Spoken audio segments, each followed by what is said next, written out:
world is happening on Wall Street. Economic indicators. Who knows where this is going to end up? To understand the economy, you have to understand human nature.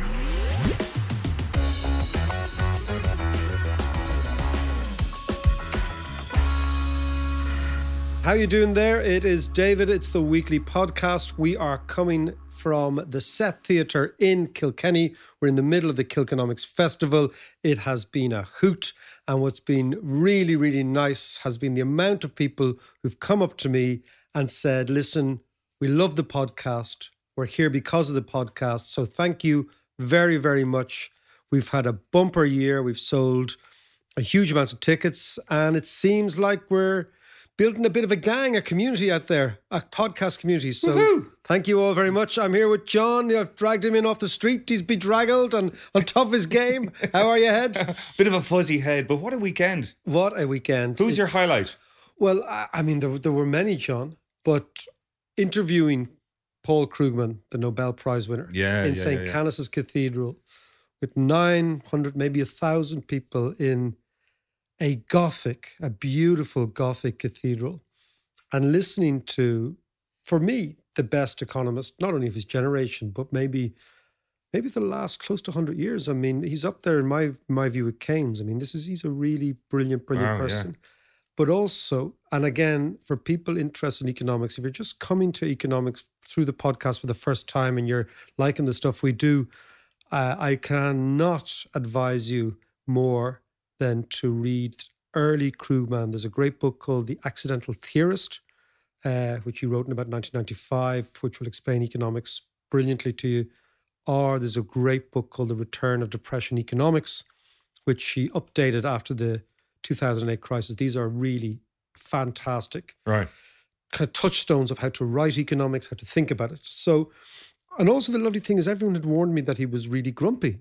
And he turned out to be absolutely lovely. And the reason he told me, I said, I didn't say to him, everyone said you're grump and you're actually nice, obviously. But he said, no, I like doing things. He said, I do 3 gigs. He said, I do gigs that pay me really well. He said, gigs the New York Times forced me to do by contract. And then he said, every couple of years, I do gigs that sound like fun. And he said, and the amazing thing is he read about Kilkenomics. He said, I read about these Irish guys doing economics and comedy.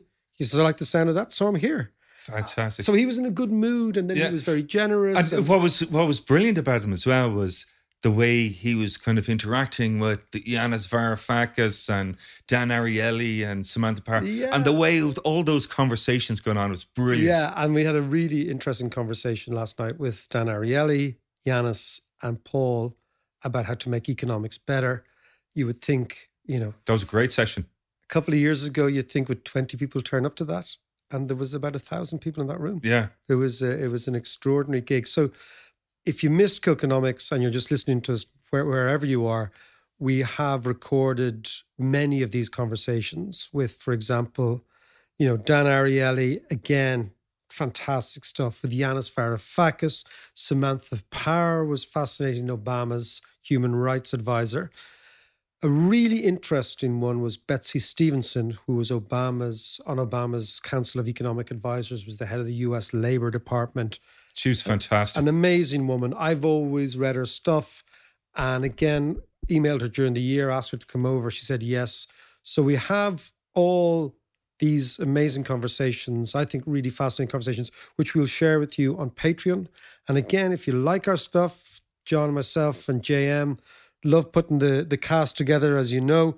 But again, as I said, it costs us quite a bit. And if you do fancy the stuff and you like what we do, we'd appreciate it greatly if you could support us and throw a few quid our general direction to put in the kitty so that we can do more of this and bring more of these people over to Ireland, or not even over to Ireland, within our network, so we can record conversations with them and share them, because it's not always you get to talk to a Nobel Prize winner about leprechaun economics, which is what he was chatting about. So again, support us on Patreon /David McWilliams. It's patreon.com/David McWilliams. And we will reward you by bringing you the most interesting conversations with the most eclectic people. So, but let's go back to it, right? So what was really, really lovely about Krugman is he was warm and he was generous with his ideas and he was funny, But of course, you're in the presence of real genius, so everything he says is a little pearl of wisdom. And it was something he said to me, got me thinking about the subject of this week's podcast. He said to me, it's interesting, I'm sitting to you here, we're chatting about the world 30 years to the day after the Berlin Wall came down, which is today. And he said, it's very interesting. He said, the day after the Berlin Wall, he said, I rang a mate of mine who was somebody originally from Central Europe, where Krugman's grandparents were from. And he said, that's great. He said, now Europe has got rid of communism. That's fantastic. He says, now we can get on with what we're really, really good at, fascism. Yeah. And what is interesting is 30 years after the fall of the Berlin Wall, it is fascism that's on the rise. Central Europe, in Western Europe, nationalism, populism, etc. So I want to talk about that, but I want to talk about the unintended consequences. Everybody expected, when the Berlin Wall to come down, that the countries that would benefit most were the countries of Central Europe and continental Europe. And that didn't happen. And I want to talk about the countries that did benefit, one of which was Ireland, and the winners and losers in economics, and why you think that you understand the world. And then a big event happens and you say, okay, well, this is going to lead to this and this is going to lead to that. And then 10 or 15 years later, something totally different is the upshot. So that's the subject. Brilliant. Of this week's. Okay, so before we get into that, let's just have a quick listen to this. All free men, wherever they may live, are citizens of Berlin. And therefore, as a free man, I take pride in the words, Ich bin ein Berliner.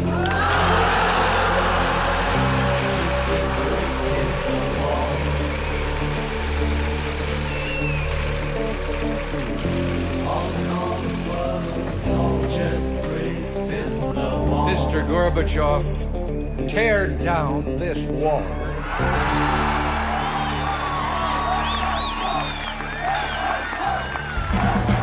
From ABC, this is World News Tonight with Peter Jennings. Reporting tonight from Berlin. From the Berlin Wall specifically, take a look at them. They've been there since last night. They are here in the thousands. They are here in the tens of thousands. Occasionally they shout, Die Mauer muss weg, the wall must go. Thousands and thousands of West Germans come to make the point that the wall has suddenly become irrelevant. I've been looking for freedom. I've been looking so long. I've been looking for freedom. Still it can't be found.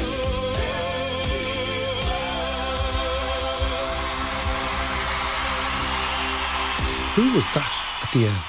Believe it or not, that is our friend David Hasselhoff, the Knight Rider himself, Baywatch. The Hoff, man. The Hoff. Well, I tell you, that bit is taken from him singing over that weekend of the Berlin Wall coming down from a cherry picker, a massive, massive crowd on the Berlin Wall. And there he was singing the freedom song. Brilliant. But listen, let's you got to Google that. YouTube, that's got to be on YouTube. It's brilliant. But let me tell you one other thing about Springsteen.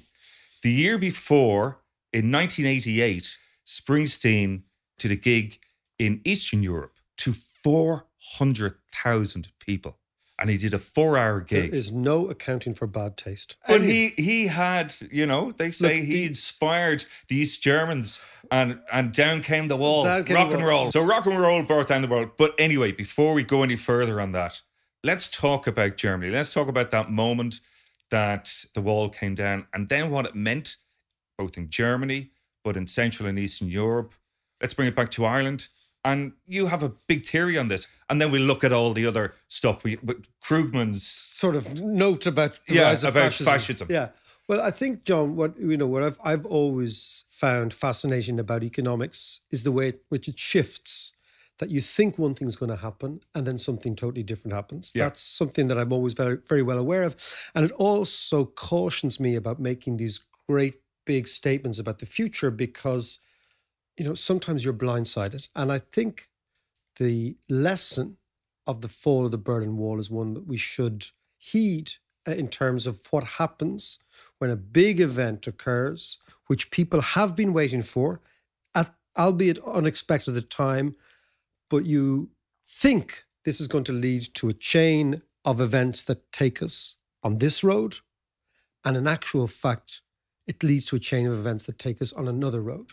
So when the Berlin Wall fell, and I remember it distinctly at the time, the supposition was that the countries around Germany, particularly Eastern Germany, Czechoslovakia, Hungary, Poland, that part of the world, right? Mitteleuropa, which used to be called Mitteleuropa, Middle Europe, Central Europe, would end up benefiting very quickly economically. And the idea was that they had well-educated industrial working class labour forces educated by the communists.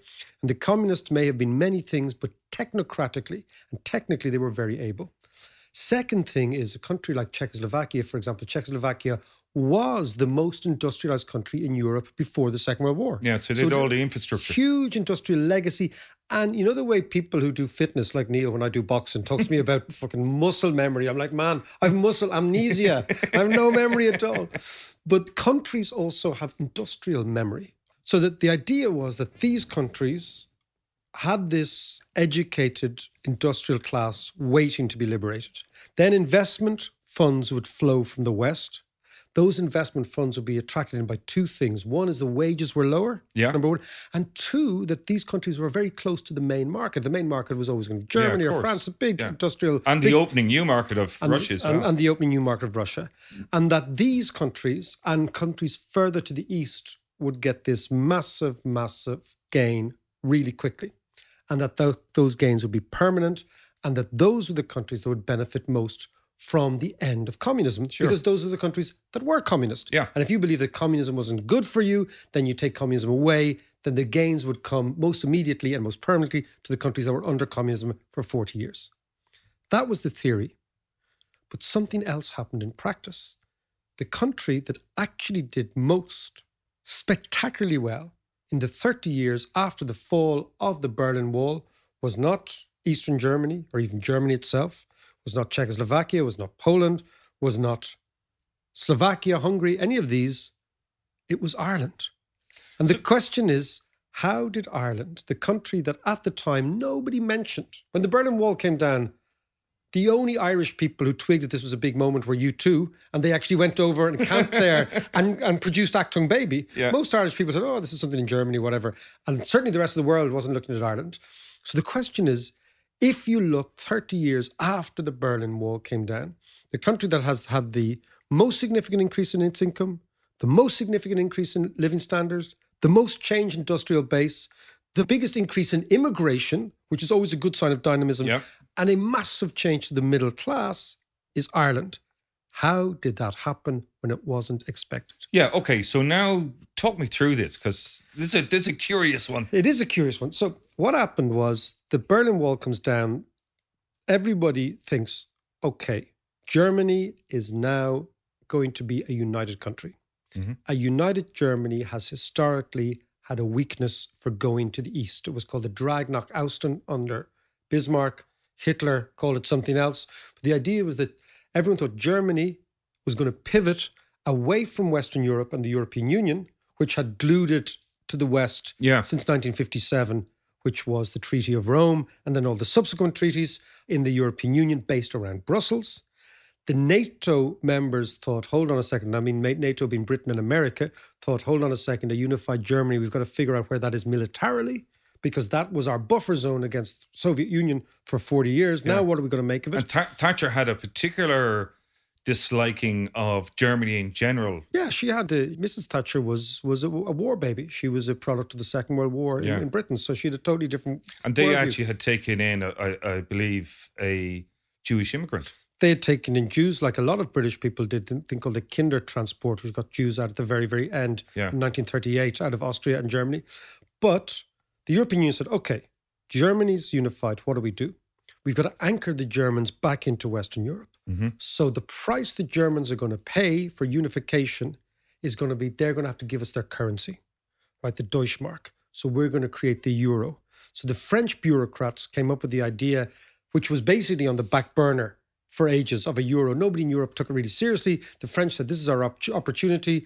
We're going to convert Deutschmarks into euros. The euro is going to be the European currency was going to be based on the wealth of Germany, and that's going to drag the Germans back to the West. That was quite smart, but there's Mitterrand. That was Mitterrand. And then they also said, but if we're going to have Europe as a proper economic entity with Germany at its heart, we need a single European market. So in 1992, down came trade barriers, down came migratory barriers, all this sort of, it's called the internal market, right? So these two big things play out. And then the third thing is when communism goes, the GATT, the General Agreement on Trade and Tariffs, goes into overdrive. So you get this move towards free trade all over the world. Yeah. Now, what that meant, the free trade meant, was that basically you could invest wherever you want. This is all part of the story. And at the time, again, people thought, well, you know, who's going to benefit? It's going to be our friends in Eastern Europe. But Ireland benefited.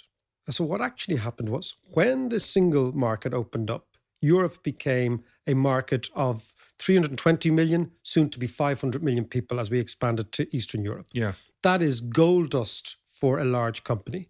Everyone thought the American companies would come in and they would invest their new European headquarters in Germany or Czech Republic or Hungary or Austria. Yeah, of course, yeah. They didn't. They picked Ireland. And this is the interesting thing, that American multinationals chose Europe, but they chose Ireland as the location, and nobody expected that. And the reason is that culture, English-speaking environment, and our proximity to the Americans trumps economics always, and taxes trumps location. That if you make things cheap for people, if you can invest in Ireland and we're not going to tax you, then you do it. Now, the problem is the reason we didn't have to tax capital is we didn't have any capital base of our own. And if you don't have a capital base in your own and you cut your tax on capital to very, very low, you don't lose any money.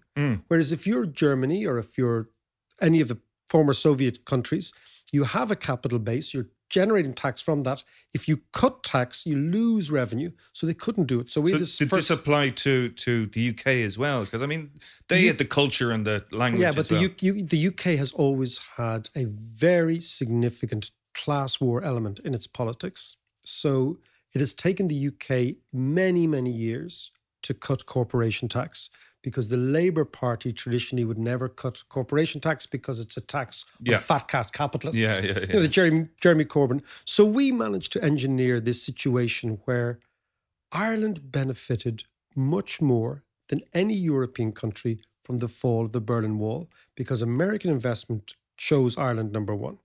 That's the first thing. The second thing then is the countries of Central and Eastern Europe saw not an inward migration of capital flowing in, but an outward migration of people, right? Okay.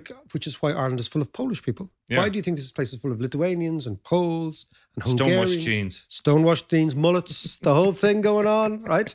But we benefited enormously because what happened was, so the American capital comes in, it fuses with our educated labour force, it exports the stuff out to the European Union.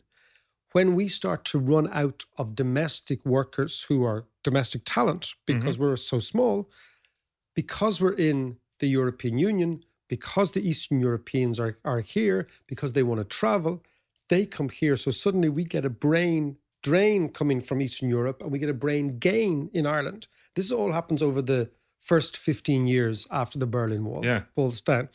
So what you see then... And this, by the way, is after the brain drain of Irish the 80s. people. Yeah, in the 80s. But also what you see, and I'd say that you and I were clearly part of the brain game to Ireland. Exactly. But, you know, we went away and we came back. So what you see is this perfect storm of positive impacts in Ireland when nobody expected it. So had you said to somebody when Ray Houghton put the ball in the English net... This is the Neckar Stadium, John. June 1988. I remember it well. When you were listening to that Springsteen geezer and I was watching football, okay? If you had said in the next 30 years, Ireland is going to be a boom place and we'll have ups and downs and booms and busts, but we're going to get rich, people would said, no way. Yeah. How come, right?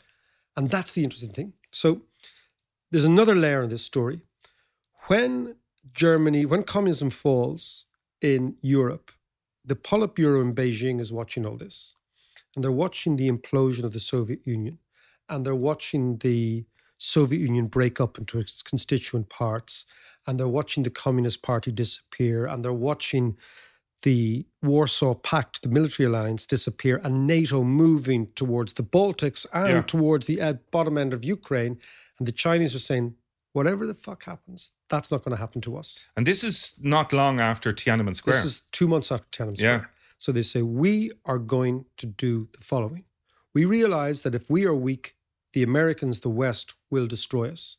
That's what their lesson was. The Russians, the Soviets were weak. They weren't strong, and they were destroyed.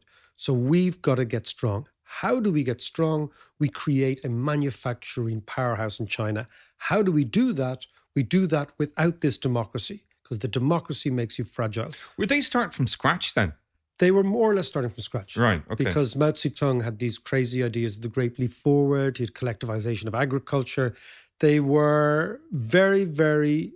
I mean, the Chinese were this ridiculously crippled economy driven by crazies like the Gang of Four. I mean, it was really extreme. People don't forget how extreme Maoism actually was. Yeah. But Deng Xiaoping came in, and in 1981, he said something very interesting about how he was going to reconcile communism and capitalism and growth. And he said, and it was really cryptic and Chinese, he said at a party speech, I don't care what the color of the cat is, whether it's black or grey, as long as it catches the mouse. What does that mean? He meant, I don't care if we're a capitalist country or a communist country, as long as we generate the economic growth that will make us strong. And that's what he said. And that was understood by everybody to say, okay, let's go for it. And this was Deng Xiaoping opened up China. But, so the Chinese begin to start exporting basic manufacturing goods. Okay? Who suffers when you export basic manufacturing goods? The countries that make basic manufacturing goods suffer from China. And the countries that make basic manufacturing goods were the communist countries of Central Europe, who had these pretty bog standard cars, and bog standard fridges and whatever. Suddenly, their old industrial base, which was the hope that they would expand rapidly and it was going to be the foundation for them to create these new societies, gets destroyed by what is called the China shock. And the China shock is the shock to trade that China has caused over the last 30 years, which is much, much worse in countries whose industries are competing with China. Now, think about Ireland. Ireland had no industry. We didn't have any existing. We were, as I've said in the podcast before, a beer and biscuits economy, right? Yeah. That basically we had agriculture and we had Jacob's biscuits and Guinness. Tourism. And Guinnesses and tourism, right? The Chinese can't shock tourism. They can actually shock it only in a positive way by coming here. But let's go back to it, right? So the countries that had a significant manufacturing industry that were slightly fragile were made much more fragile by China. Case in point is Italy, a country that had a proper manufacturing base with cars and watches and all sorts of high design goods. Italian manufacturing has been really badly affected by China. Now, what happens then is if your high productivity manufacturing industry is badly affected by China, the people who depend on that, your industrial middle class, your managerial class, your marketing departments, all these things associated with industry also get destroyed. So what you find is, if you look at the research, there's an interesting American institute called the Pew Institute, which there's also survey data and research data. It's really well worth looking at. It's online if you're interested. The Pew Institute does really brilliant research. They've taken over the last 30 years the growth and decline of middle classes in Europe. And what they see is that by far and away, the biggest increase in the middle class has happened in Ireland from 1990 to 2016. Right. And the middle class of Germany, Italy, France, Finland have all contracted.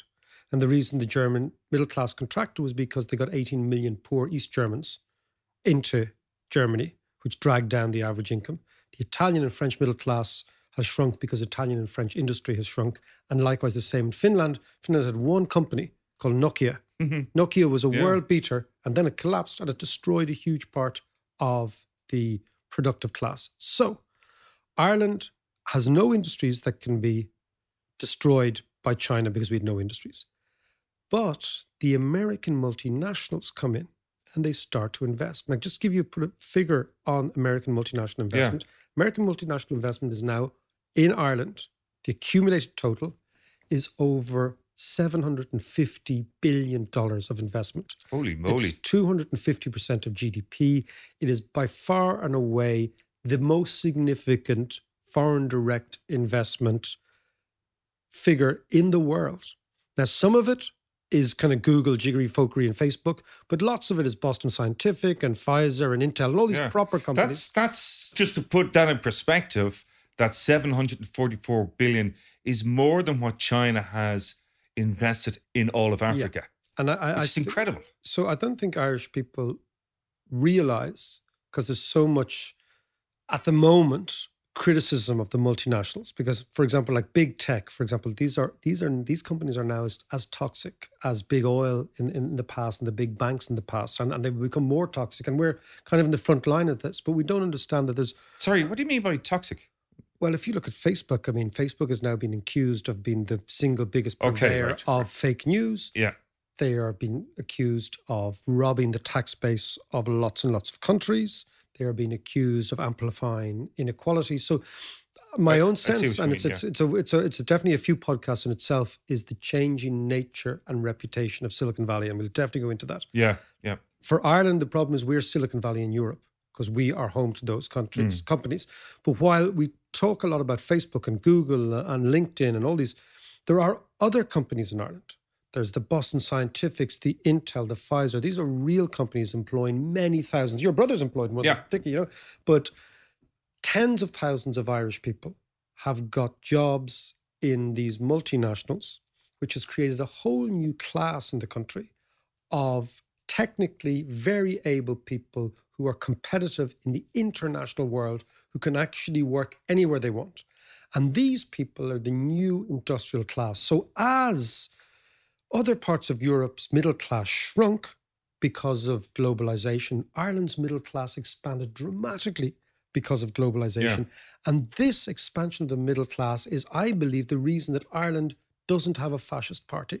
And the rest of Europe is now dealing with fascism as the single most rampant political idea. And for some reason, and I believe the reason is economic, we don't have it. So imagine the fall of the Berlin Wall doesn't lead to democracy and flourishing capitalism in Europe. It ends up with the threat of fascism, which we're seeing all over Europe. Right. The fall of the Berlin Wall in Ireland, which nobody thought was going to do everything, leads to a dramatic change in the middle class, a dramatic increase in living standards, and a political centre ground, which I call the radical centre, which has actually remained incredibly strong. So in a one way, what has happened over the last 30 years is Ireland has become an outlier, not just on economics, but also on politics. And it's the Krugman thing that interests me now, which is Europe is reverting to fascism as the legacy of what happened in Berlin 30 years ago. That's really interesting, actually. So come here to me then, just to recap on that. So 9th of November, 89, fall of the Berlin Wall. That led to a chain reaction where Central Europe, which is supposed to do well, Doesn't do well. It does well, but not as well as expected. And the problem with politics, John, is that its expectations determine things. If you're poor and you remain poor, your expectations haven't changed. If you're poor and you have been told for years and years and years, we are only poor because of communism. And you know what? Your grandfather and your great-grandfather, they lived in a rich country. And if we could only just get rid of this system, we're going to be rich. And we're going to be like the Germans. So the expectation in the winter of let's say, 1990, 1991, all over Europe is, in a matter of years, we're going to be rich. Yeah. Our expectation in Ireland was, in a matter of years, we're going to live in Brooklyn. Right? Or the Bronx, or London, right? So our expectation was down here because our previous history had been so terrible, right, economically. Their expectation was up here because their previous history, they felt, their narrative was, we have been robbed of our future because of communism. Now it's gone, so they expected to get rich. We expected to remain poor. We end up getting much richer than we expected, which actually changes the political atmosphere and people become more contented. Yeah. They, on the other hand, are dealing with anxiety, bitterness, frustration, and because of migration, a brain drain. So the intelligent people are leaving the less intelligent people. And the less intelligent people, the less open people, the less cosmopolitan people are much more likely to vote for fascist parties. Right. Okay. So that's one legacy. The second legacy is after 1989, China opened. China was unleashed on the world. And we get a positive China shock and they get a negative one. Right. They get a negative one because their old industry gets destroyed in the open market by cheaper Chinese products. We get a positive shock because American multinationals react to the China shock by doing two things. One is they amplify their overseas investments, okay, because they want to actually get out of the United States and deal in the big world. So that's the first thing. A huge disproportionate amount of that American investment comes to Ireland, as we said with those figures, the 700 odd billion, right? That builds a new industrial class that was never there. Because we didn't have an industrial class to be destroyed by China, we didn't get a negative shock. And we end up with an entirely new, what you would describe as industrial infrastructure built by Americans, worked in by Irish people. The wages go to Ireland. Some of the tax revenue comes to Ireland. Lots of the tax revenue goes to shareholders. But that's the world we live in. Yeah. So we're getting all these positive shocks when other countries are getting negative. And where you see this is in the body politic. Right. So are you saying then, just to be clear, that 1989, the fall of the Berlin Wall, we benefit hugely from that. Central Europe went down. China got a massive boost. But also it was the root of populism and indeed Brexit? Yes. I mean, look, the way I think about the world is always in big, big sweeps, big decade-long epochs. I don't think, I never read the paper and say, okay, this is going to happen tomorrow. I just think, okay, well, how is this going to play out? So the first thing is the China shock undermines everyone with a manufacturing base, a traditional manufacturing base. The two parts of the world that have traditional manufacturing, so the three parts of the world of traditional manufacturing base before China was Japan, Western Europe, and by Western Europe, I mean Britain as well, and the United States. Japan goes into a slump in 1990 and hasn't got out of it. It has never, ever regained its manufacturing prowess. Why? Because lots and lots of Japanese industry has moved to China, just across. Yeah. Second thing, the United States has not recovered from the China shock because lots and lots of American industry can't compete with China, which is why you get Mr. Trump saying China, China, China, China, China all the time. The third is what happened in Europe was that the countries, except for Germany, and this is the interesting, the Germans have been able to thus far exploit China. And the reason is the Germans export, as well as consumer goods, lots and lots of capital goods, machines that make machines. Right. And the machines that make machines are being exported to China to make machines. Right, okay. But the countries that didn't twig this, France, Italy, and Britain, have all suffered profoundly. And what happens when you suffer profoundly is you suffer a shock again to this idea of expectations. So if you are a British worker, right, and you and your dad and your dad's dad have worked in manufacturing for many, many years, and you've managed to survive the Thatcherite onslaught on British manufacturing, which was an internal suicide pact against themselves. Yeah. Crazy stuff, right? Yeah. Okay, no other country had ever done this. And in so doing, they threw millions of people in the north of England onto a permanent downward spiral of welfare and no jobs and bad education. I mean, an extraordinary thing to do. But they became the financial centre of Europe. Yeah, but so what? But so what? Exactly. Yeah. That's jobs for Essex boys. Okay, yeah. I worked with them. I know all about this, right? How this all materializes. And again, politics doesn't change year after year. It changes very slowly. But slowly but surely, the idea of capitalism and the free markets and liberalism end up not delivering the promised land. But what they do is they end up delivering for a very small elite who become the elites. And through 2000, 1990s to 2000s, the elites are doing very, very well. Then you get the 2008 financial shock. Suddenly the narrative begins to change. The story begins to change.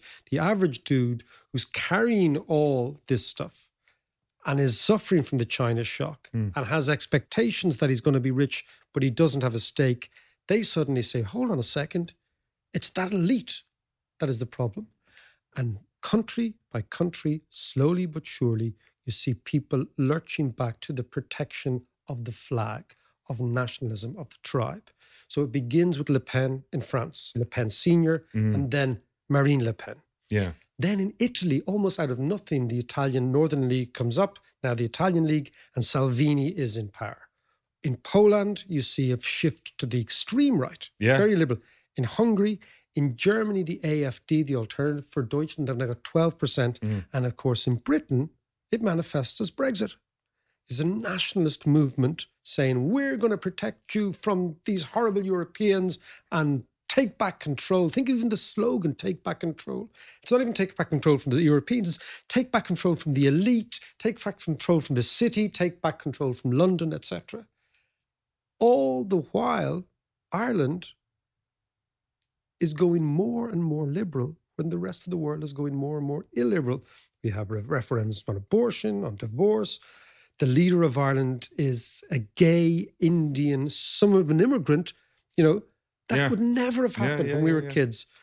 So the long-term implication of the fall of the Berlin Wall has been the rise of fascism in countries that expected to be rich and never really got there, and the rise of liberalism in a country that expected always to be poor.